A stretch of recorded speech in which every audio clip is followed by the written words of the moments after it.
Monster Hunter, a franchise that for the longest time has escaped me. I remember seeing the game on the shelves of some niche store back when it first came out on the PlayStation 2. The artwork grabbed me, intrigued me, and at the same time, it frightened me. While I can't quite remember how old I was when I first saw the game with my very own eyes, I do remember that the visage of Rathalos spooked me. It's something that I will never forget. But as the years continued, the news of Monster Hunter games continued to elude me. For years, I had been nothing more than a casual Nintendo fan. My lineups usually existing out of whatever Mario game had hit the shelves, and of course, Pokemon. Other than those franchises, my handheld saw little to no use. The to-go-to would always be the PlayStation 2, 3, etc. etc. That all changed when the news of Monster Hunter World had reached my ears. In a time where franchises were being destroyed by the rampant greed that persisted throughout the industry, the news of a developer not going in that direction piqued my interest. A promise that new updates and content were free for everyone who would purchase the game. DLCs being solely cosmetics and not needed to get the full experience was almost music to my ears. But there it was, that name, Monster Hunter. Yet again, I found myself standing face to face with a franchise that continued to grab me. Little Fuji, however, had grown into a man, no longer afraid of the big red bully who itself had grown into the franchise's mascot, and so the anticipation began. Every piece of news that released from the game, I consumed. Small tidbits of gameplay took my breath away. This game looked gorgeous. The monsters, a challenge begging to be conquered. And the aesthetics were right up my alley. And before I know it, Rathalos had already metaphorically sunk his talons into my flesh without me knowing. The ballsy step had been taken on a whim when I pre-ordered the game together with a friend of mine. She and I will become the best hunters the new world had seen. Not for a single moment had I gotten second thoughts about what I had just done. Not a hair on my head had thought that maybe, just maybe, I had fallen into a trap carefully laid out for me. January 25th arrived, the day prior to release. Having digitally pre-ordered had its benefits. Pre-installed the game, and it was just a matter of hours. And as soon as midnight struck, I booted up the game. Immediately, a guilty pleasure of mine was tickled. A narrated intro that took me into the character creation screen, I was lost. And yet again, I had been a victim by its claws. Hours I spent creating my characters. Yes, plural. I made multiple in the span of just a few hours and settled on a single one. I turned Link, my cat son, into my trusty Palico and set forth. Not long after, the game truly took off. Immediately met with trouble and chaos. Our ship had crashed and all I saw was fire and destruction. All of my senses were burning with excitement, although having to get used to the controls made for a few hilarious moments as I managed to escape the dark and got my first taste of the beautiful environments that in due time I would come to breathlessly explore. Now admittedly, while I was very excited for the game, what followed was a slow burner for me. There was little to enjoy, and whatever I managed to do came completely by accident. I was a lost puppy in a world completely unknown to me. Alongside that, my friend had stopped playing. Not our type of game. Fair enough. I was more of a solo hunter anyway, or at least, so I thought. Surprisingly, after some time, I managed to get in contact with a friend of mine, and I came to find out that he too had bought the game.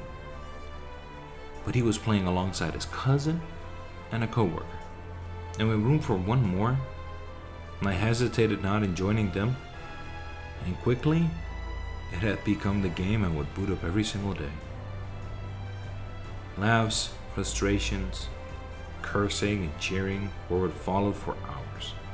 Hundreds of hours. The main story we made our own. Blasted through it, and every new fight was exhilarating. The first fight against Anjanat, it was terrifying, but great. Having to face off the mascot Rathalos, my blood was boiling. He annoyed me. And yet, I couldn't get enough of fighting him. Every single big monster that came afterwards, just another reason for me to keep pushing, to keep going. And God, did I feel good whenever a monster that size was slain by me and my trusted dual blades. Although, sadly enough, all of my hunter friends have been playing male characters, and most of the armor sets, despite absolutely breathtaking, have been spoiled for me. So, with no way of changing gender just yet, I opted to make a new character. Replay the story all over again, and this time I will grab a longsword instead of my dual blades. With in between the 100 and 200 hours already under my belt, I ventured forth again, slaying monster after monster. I knew what my strengths were and what my weaknesses were. I now knew what to look out for, what to save for, and what to build for. Every piece of armor was new and exciting. I felt this urge to slay everything, to be able to create everything, even if that meant other weapons down the line. The times when my friend Flox, his co-worker, and veteran hunter Faraz would spend hours just talking to me and explaining what was best for my weapon were no more. Now I could truly say I had become a full-fledged hunter, and yet again I had come to the point in which I would face the series' most powerful, the Elder Dragons. With my first playthrough of the story, having done it side by side with my friends, I had once again gotten a first impression of them. Tackling them solo this time around was identical to when I first laid eyes on them, in awe of their power, their beauty, and most of all their intelligence. For a game that is solely PvE, sometimes it truly does feel like it is PvP, with how hard it can be to read their AI. But even then, I succeeded. The game had done an amazing job in training me and forcing me to hone my skills if I were to survive against the strongest, most fearsome creatures the new world had. And as the excitement calmed down, there was still plenty to do.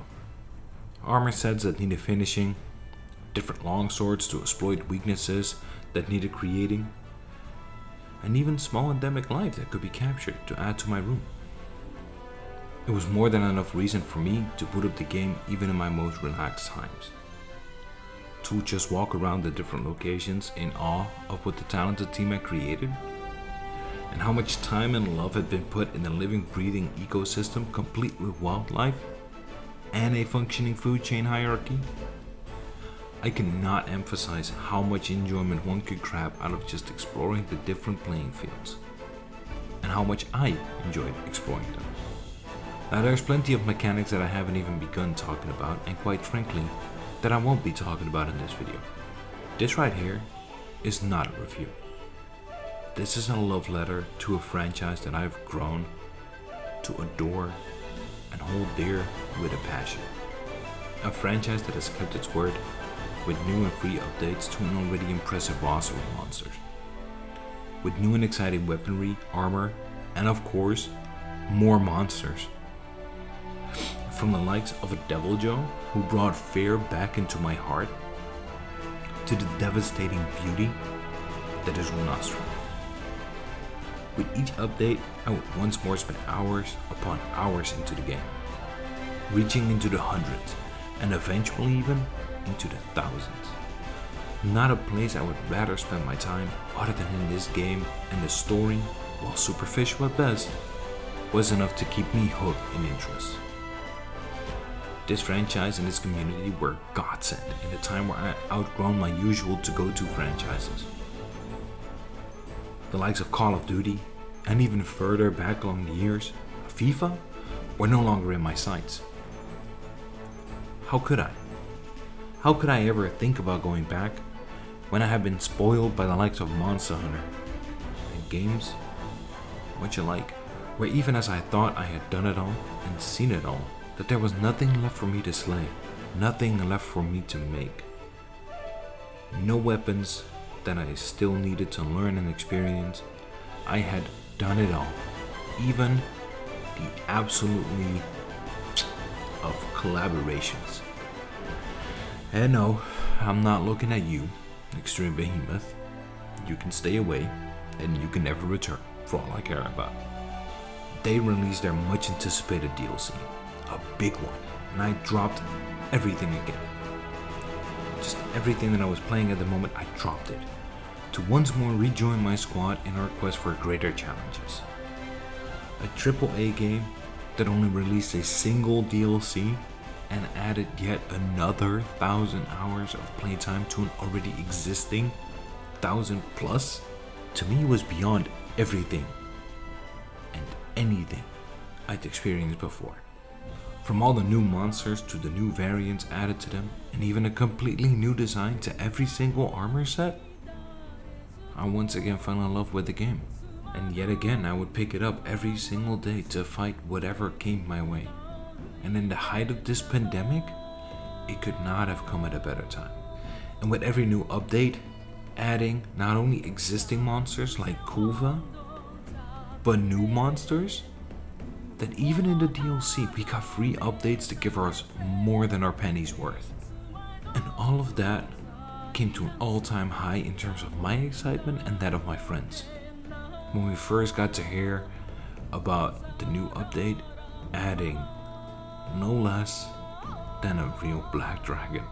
For what was now years and countless of hours of stories that I had heard from my veteran hunter friend Faraz about the greatest of monsters from old generations, they introduced the Latrion. A black dragon. My first black dragon. The material of legends. How this creature shredded many a hunter before them. Eager and anxious to fight it.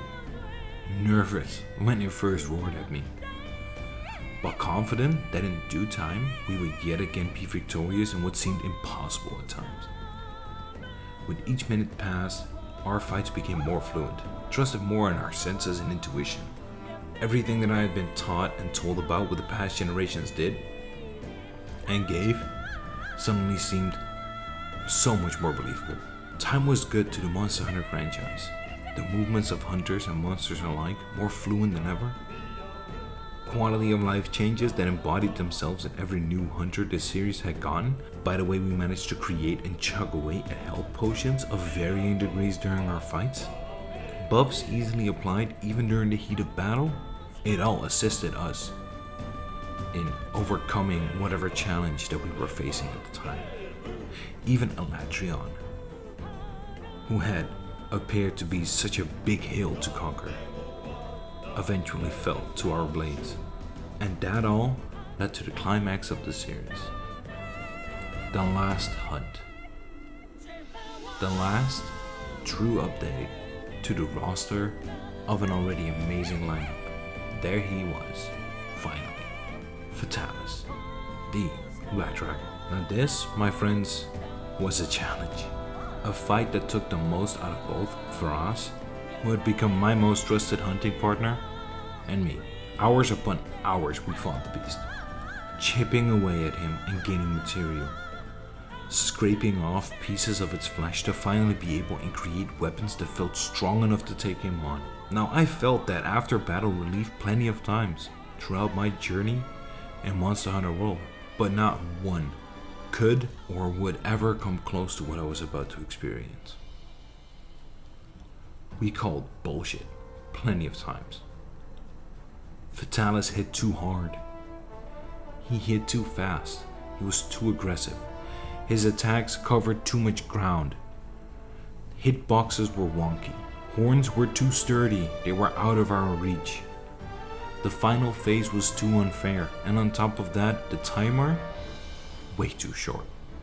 But every time, the satisfying hit of the double dragon piercer fucked that big jackass over, and proof of a hero began playing, our anxiety spiked to a new level. We were so close we could actually taste the victory. Every hit could mean the end of either one of us, or Fatalis himself. This was no time to play it safe, no time to get on the defensive, not when the timer wasn't in our favor.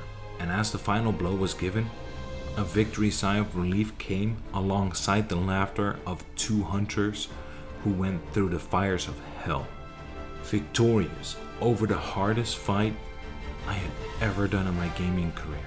And it dawned on me, all of our blood, sweat, and tears had accumulated to this point in time. That despite the fact that there were other hunters out there that could use our help, in the form of our friends who had not yet faced Fatalis, who had not yet beaten Fatalis, this was it. Truly a journey to remember. From a franchise I once feared as a kid, to a franchise I managed to conquer as an adult. A new love that bloomed in a time of uncertainty.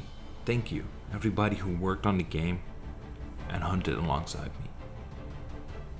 Everybody in the community who eagerly jumped in to help me, whether it was verbally or physically.